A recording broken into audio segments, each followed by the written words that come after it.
मित्रों, दिल्ली के शराब घोटाले की शराब के खुमार में डूबे हुए भाजपा के कार्यकर्ता की ऑटो में बैठकर पुलिस से तकरार करने वाले स्वघोषित स्वयंभू कट्टर ईमानदार भारत की राजनीति के सबसे नए नवेले और अजब अलबेले किस्म के नेता की कट्टर ईमानदार छवि के ऊपर आज बिजली गिरी है, क्योंकि दिल्ली में विद्युत वितरण कंपनियों की प्रक्रिया में गंभीर भ्रष्टाचार के तथ्य सामने आए हैं। कम से कम इसमें 4 या 5 बिंदु ऐसे हैं जो ध्यान में देने के बाद कोई भी व्यक्ति सहज रूप से निष्कर्ष निकाल सकता है कि एक बड़ा गंभीर और व्यापक भ्रष्टाचार हुआ है। सबसे पहली बात यह कि विद्युत उत्पादन करने वाली कंपनियों का जो बकाया था वितरण कंपनियों पे, जिसके लिए वह दिल्ली सरकार को मिलना था और देनदारी थी प्राइवेट कंपनियों की, परंतु प्रारंभिक बैठकों में ही तकरीबन 3200 करोड़ रुपए से अधिक की उनकी देनदारी को एक प्रकार से वेव ऑफ कर दिया गया। अब यह प्रश्न उठता है कि यह क्यों किया गया, इसके पीछे क्या तथ्य है। दूसरा, दिल्ली के नागरिकों को जो छूट देने की बात कही गई, सब्सिडी देने की बात, वो ईमानदारी से पारदर्शिता के साथ क्यों नहीं की गई, जिस प्रकार से केंद्र सरकार दे रही है और दिल्ली में भी एलपीजी की सब्सिडी मिल रही है, अर्थात डायरेक्ट बेनिफिट ट्रांसफर के द्वारा क्यों नहीं दी गई, उसमें बीच में बिचौलियों को क्यों लाया गया। और लाया भी इस प्रकार से गया कि वितरण कंपनियों को यह छूट दे दी गई। ऐसा आपने विचित्र समायोजन, this type of peculiar financial agreement you might have not witnessed anywhere in the country, कि जो उनकी देनदारी थी, जो उनका ड्यू था, उसको कहा गया कि आप सब्सिडी में से एडजस्ट कर लीजिए। इसका अर्थ यह हुआ कि जनता को सब्सिडी देना नहीं था, उस माध्यम से अपने कुछ लोगों को लाभ पहुंचाना उनका मकसद था। तीसरा बिंदु यह कि जब लेट फी के नाम पर प्राइवेट कंपनियों को 18% वसूल करने का अधिकार दिया गया, तो वही कंपनियां लेट फी के लिए दिल्ली सरकार को केवल 12% ही क्यों दे रही थी। यह 6% का मुनाफा कहां जा रहा था, और एक अनुमान के अनुसार पिछले कुछ वर्षों में मिलाकर इससे 8000 करोड़ रुपए से अधिक का लाभ उनको प्राप्त हुआ। तो मानी हुई बात है, यह पैसा कहां गया और किसने इसको किस रूप में यूज किया। क्योंकि पुनः मैं कह रहा हूं, जनता से 18%, सरकार को डिपॉजिट 12%, यह बीच में 6% कहां जा रहा है। और अगला पॉइंट उससे भी अधिक महत्वपूर्ण है कि ये जो डिस्कॉम्स होती थी, यानी विद्युत वितरण कंपनियां, इनके बोर्ड में सरकारी अधिकारी नामित होते थे। उसकी बजाय पहली बार आम आदमी पार्टी ने अपनी पार्टी के 2 पदाधिकारियों और अपने सांसद के एक बेटे को नामित किया। इस विषय पर हम उनसे साफ पूछना चाहते हैं कि राजनीतिक व्यक्तियों को डिस्कॉम के बोर्ड पर नियुक्ति करने के पीछे उनका क्या उद्देश्य था। क्या यही उद्देश्य था कि यह सब जो प्रक्रिया थी ये होती रहे। एक बार हम यह भी मानते कि वो विद्युत के क्षेत्र के विषय विशेषज्ञों को नियुक्त करते तो फिर भी हम मान लेते। ना अपने अधिकारियों को हटाया, नियुक्त किया, विषय विशेषज्ञों को नहीं नियुक्त किया, अपनी पार्टी के पदाधिकारियों और नेताओं को नियुक्त किया, और उनकी ही उपस्थिति में वेवर भी हो जाता है। उनकी उपस्थिति में यह नीतियां तय हो जाती हैं कि वो लोग अपनी देनदारी इस ढंग से एडजस्ट कर लेंगे। जबकि मजे की बात यह है कि जो तीसरी कंपनी है उसने सारी अपना पेमेंट लगातार किया और उनपे ना कोई देनदारी है ना कोई प्रक्रिया है। ये सारी की सारी देनदारी इन 2 कंपनियों पे से ही क्यों है। और अंतिम बिंदु ये हम याद दिलाना चाहते हैं, ये तो वही केजरीवाल जी थे। वैसे तो हर पुरानी बात वो भुलाते झुटलाते चले जा रहे हैं, मगर उन्होंने ही तो कहा था शीला दीक्षित जी की सरकार के समय कि इसमें बड़ा भारी घोटाला हुआ है, हम आएंगे तो यह रिलायंस पावर जो अनिल अंबानी जी की कंपनी है इसके विरुद्ध कार्रवाई करेंगे, इसको हम करके दूसरी कंपनियों को देंगे। और आज उन्हीं कंपनियों के साथ इतना सुविधाजनक भ्रष्टाचार युक्त एडजस्टमेंट, हम उनसे यह सवाल पूछना चाहते हैं। 3 प्रश्न। नंबर 1, आपने कहा था कि आप इस नीति को बदलेंगे और उन कंपनियों की जगह दूसरी कंपनियों के द्वारा कार्य करेंगे, आपने उस पर क्या निर्णय लिया? नंबर 2, आपने बोर्ड में राजनीतिक लोगों को क्यों नियुक्त किया? नंबर 3, सब्सिडी को वेवर करने का निर्णय किस आधार पर लिया और उससे कंपनियों को कितना लाभ और इसमें कितना किकबैक लिया गया? और अंत में हम यह कहना चाहते हैं, दिल्ली की आम जनता को मिलने वाली सब्सिडी सीधे प्रत्यक्ष पारदर्शी तरीके से प्रत्यक्ष लाभ हस्तांतरण डायरेक्ट बेनिफिट ट्रांसफर के द्वारा क्यों नहीं दी जा रही है? जबकि दिल्ली में ही एलपीजी की सब्सिडी दी जा सकती है, तो बिजली की सब्सिडी क्यों नहीं दी जा सकती है? इसका अर्थ यह हो गया कि सब्सिडी के नाम के ऊपर जनता के वास्तविक लाभ से अधिक भ्रष्टाचार करने का उद्देश्य था और अपनी जेब भरने का उद्देश्य था। इसलिए जिस विषय की रिकमेंडेशन भी 2018 में की गई है कि डायरेक्ट बेनिफिट ट्रांसफर के द्वारा ही होना चाहिए, वह क्यों नहीं किया गया?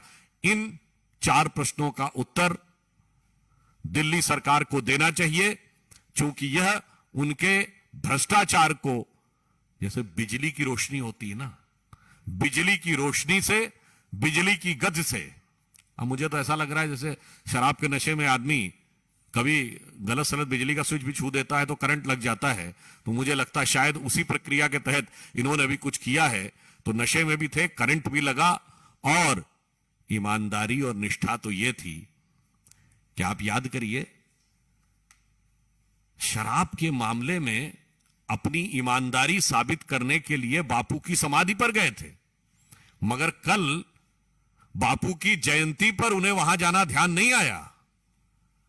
और ऐसे विचित्र पार्टी है जो एलानिया कहती है कि मेरे विधायक टिकाऊ नहीं बिकाऊ है और बगैर खरीदार बताती है कि बिकाऊ है, और फिर बापू की समाधि पे जाकर शराब के नाम की अपनी शपथ लेती है और उनकी जन्म जयंती के ऊपर, जो कि ऑफिशियल प्रोटोकॉल है, यह उनकी इच्छा का विषय नहीं है, यह औपचारिक प्रोटोकॉल का विषय है, वो भी नहीं करती है।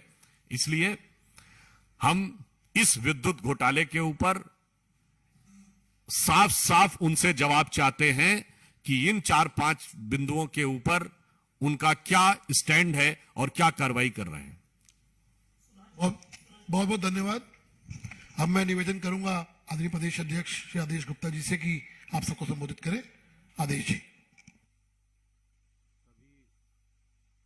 सभी को मेरा नमस्कार।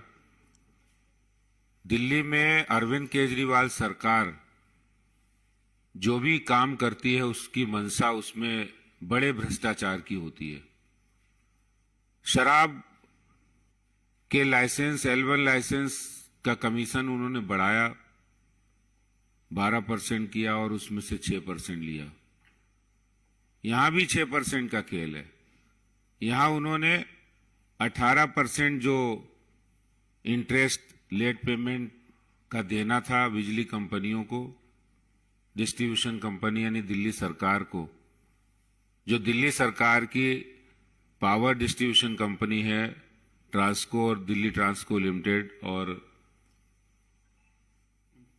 इंद्रप्रस्थ पावर लिमिटेड, इन दोनों कंपनियों को, जो दिल्ली सरकार की कंपनियां हैं, उनको 18% अगर लेट पेमेंट होगा तो 18% उस पर इंटरेस्ट लगेगा। उसको घटा के 12% किया गया, यानी 6% कम किया गया। और वो पैसा जिसका कम हुआ वो किसका कम हुआ? दिल्ली सरकार का। जैसे शराब पॉलिसी में इन्होंने 12% किया था, जिसका 6% वो पैसा अपनी जेब में लेते थे, वो पैसा सरकार का कम हुआ। उसी तरह से इन्होंने 6% पैसा सरकार के खाते में कम आया। ये उसके गुनहगार हैं और किसने किया ये करने वाले और नीतियां बनाने वाले अपने लोगों को वहां बिठाया गया। जिस बोर्ड में सरकारी आदमी होना चाहिए, जिस बोर्ड में कोई ऑफिसर होना चाहिए, उस बोर्ड में आम आदमी पार्टी के नेता जस्मिन शाह जो प्रवक्ता है उनको बिठाया गया, केजरीवाल के राइट हैंड ने। उसमें आम आदमी पार्टी के राज्यसभा मेंबर एनडी गुप्ता जी के बेटे नवीन गुप्ता को बिठाया गया। क्यों बिठाया गया? इसलिए बिठाया गया कि आप जाइए और वहां जाके इनका लोन माफ करिए, इनका इंटरेस्ट माफ करिए और फिर चोर दरवाजे से उसमें से कमीशन लीजिए।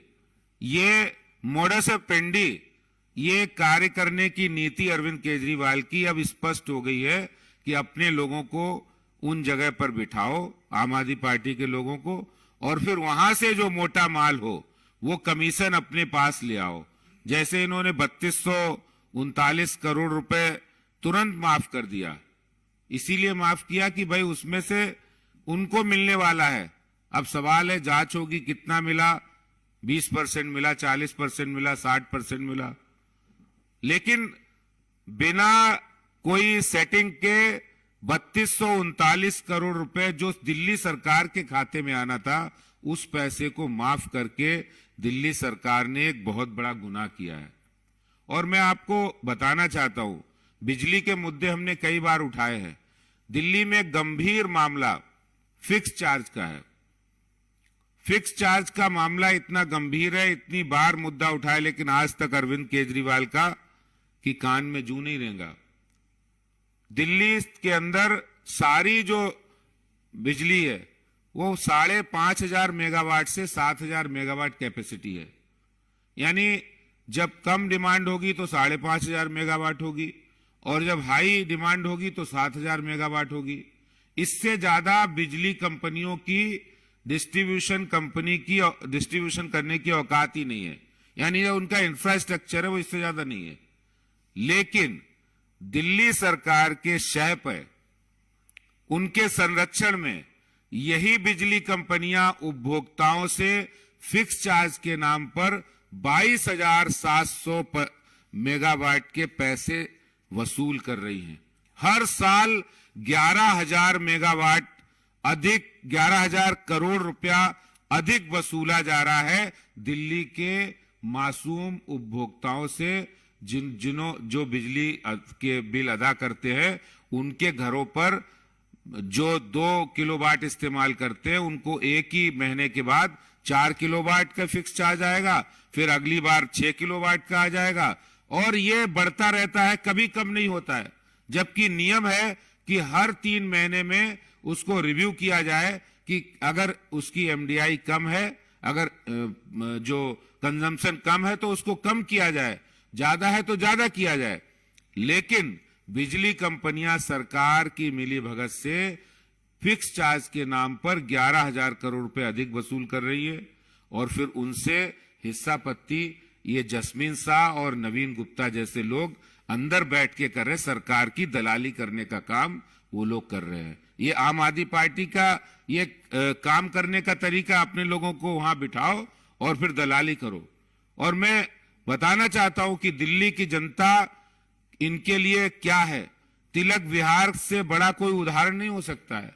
तिलक विहार वो कॉलोनी है 84 के जो विधवाएं हैं, जो लोग मारे गए थे और वो विधवाओं की कॉलोनी बनाई गई थी।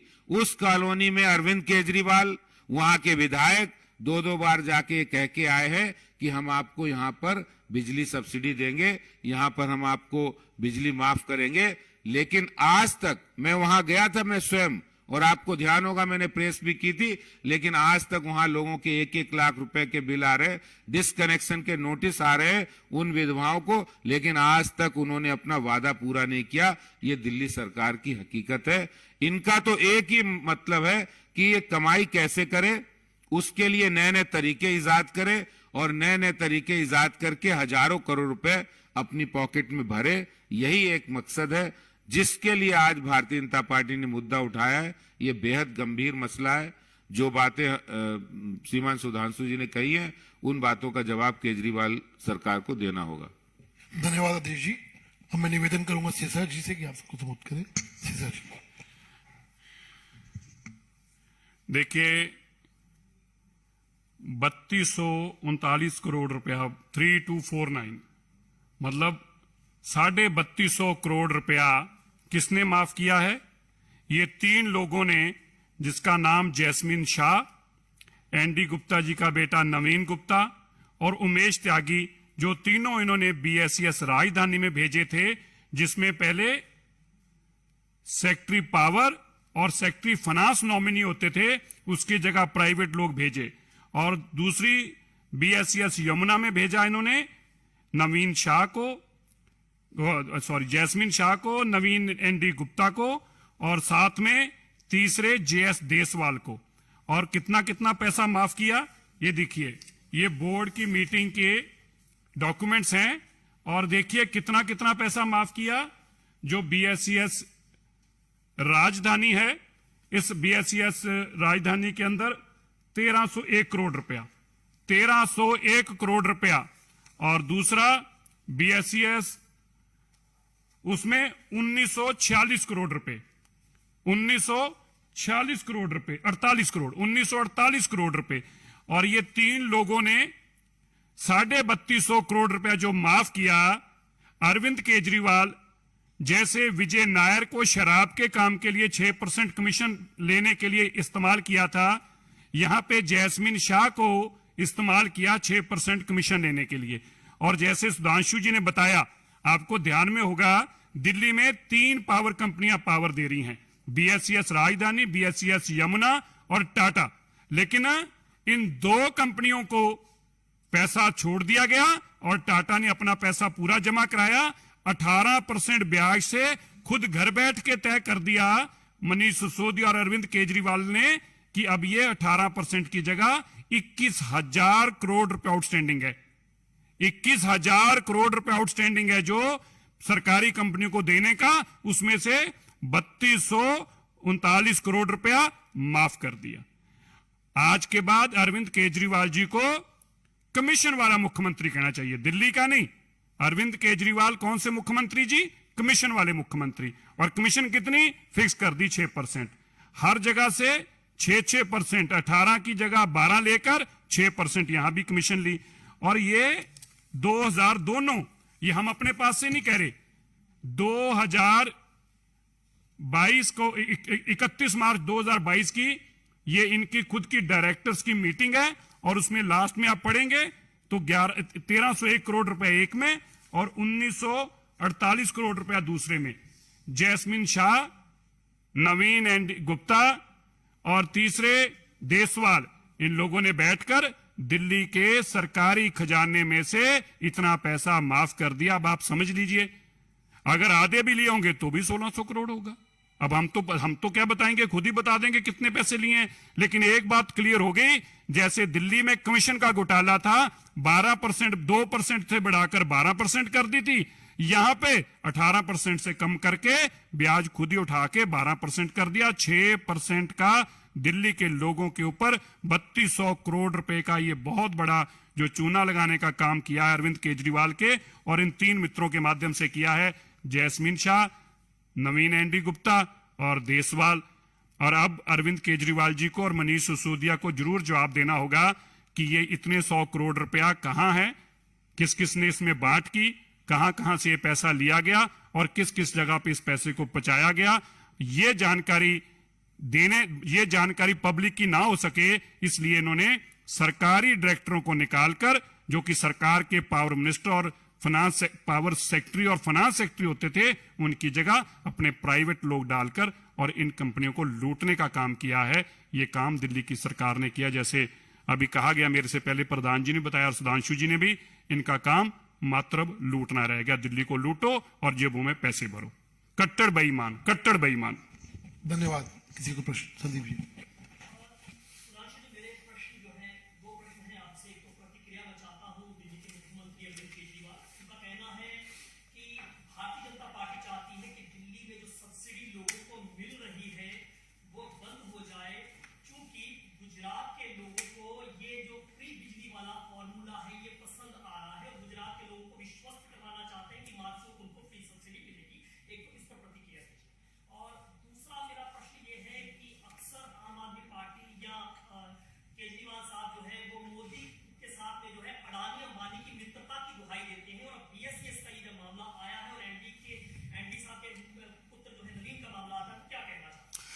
देखिए, सब्सिडी पे हमने अपने वक्तव्य में भी स्पष्ट किया, हमारे दोनों साथियों ने भी स्पष्ट किया, हम सीधे चाहते हैं कि डायरेक्ट बेनिफिट ट्रांसफर के द्वारा सब्सिडी क्यों नहीं दी जा रही है।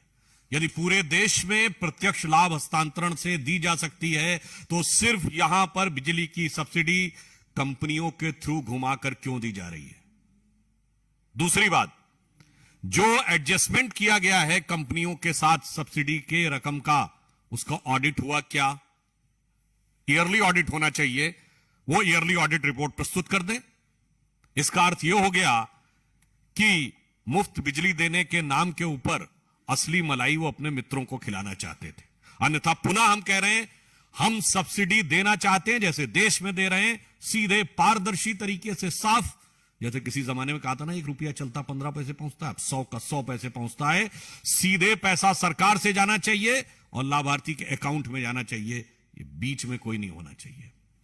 अच्छा, दूसरी बात जो उन्होंने कही, जो आरोप लगाते हैं, तो पूछना चाहते हैं ना, जिन कंपनियों पे वो आरोप लगाते थे, आज कुर्सी पे आने के बाद, मतलब कुर्सी की गद्दी की गर्माहट से रिश्तों में इतनी गर्माहट कैसे आ गई, और वो सारी कड़वाहट कहां चली गई? जिसके दावे वो टोपी पहन पहन के किया करते थे, मुझे लगता है कि अब टोपी किसी और को पहना दी है, इसलिए टोपी भी गायब है और वो कड़वाहट भी गायब है। अब वो मुस्कुराहट और गर्माहट में बदल गई है। हाँ, बल्कि एक बिंदु ये भी है, उन कंपनियों के बोर्ड में आम आदमी पार्टी के, सरकार के प्रतिनिधि नहीं, पार्टी के प्रतिनिधि हैं। तो ये दिशा दर्शाता है कि कितनी आत्मीयता, कितनी भावनात्मकता। और बल्कि एक ऑन द लाइटर नोट कहूं, कल गांधी जयंती थी, तो गांधी जी के विषय में कहा जाता है कि वो राजनीति में अनासक्ति के प्रतीक थे। अब लगता है केजरीवाल जी राजनीति में संपत्ति के प्रतीक होते जा रहे हैं। रविंद्र जी,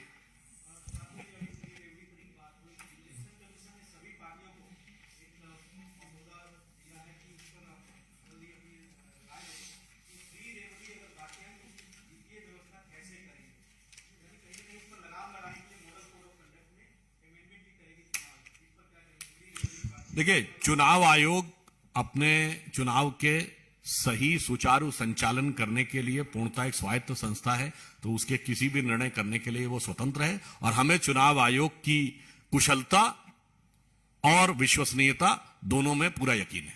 जी,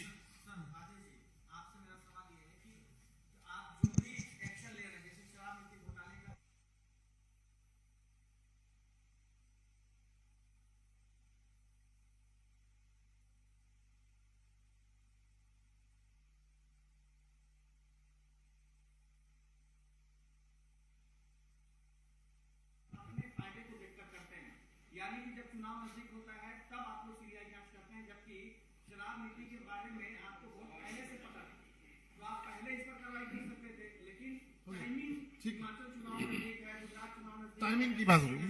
ठीक, टाइमिंग को लेकर सवाल है। देखिए, जनता के फायदे के लिए कभी भी अगर जनता का फायदा जिसमें हो रहा है, जिसमें भ्रष्टाचार उजागर हो रहा है, उसकी टाइमिंग कभी भी हो सकती है। लेकिन कुछ लोग उसको टाइमिंग से ही जोड़कर देखना चाहते हैं, क्योंकि उनको लग रहा है कि ये टाइमिंग नहीं होनी चाहिए, हमने भ्रष्टाचार किया है तो आप चुनाव के बाद बताइए, आप तब बताइए। तो भ्रष्टाचार उजागर हुआ है तो बीजेपी 1 साल से कह रही है, भारतीय जनता पार्टी तो 1 साल से हम आंदोलन कर रहे हैं। देखिए, इसमें ये समझ लीजिए, कोई 6 महीने बताइए जिसमें कोई चुनाव ना आता हो। इसलिए मामला वक्त का नहीं, मामला नियत का है। विषय पर ही रहिए। विषय पे जी, बाद में कर लीजिए। विषय के ऊपर आज जी इसी विषय जी जी, लास्ट क्वेश्चन।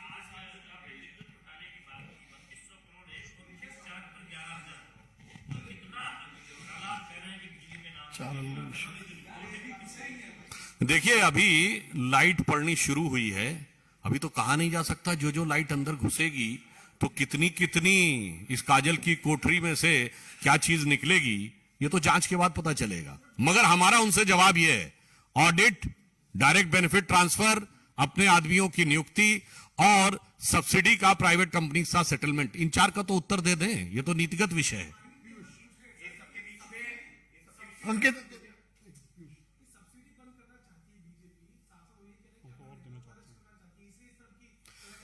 इसका मैंने उत्तर दिया ना, हम डायरेक्ट बेनिफिट ट्रांसफर के थ्रू देना चाहते हैं, जैसे पूरे देश में दे रहे हैं पारदर्शी तरीके से। हमारा सवाल यह है कि सब्सिडी के बीच में ये बिचौलिए कहां से आ गए?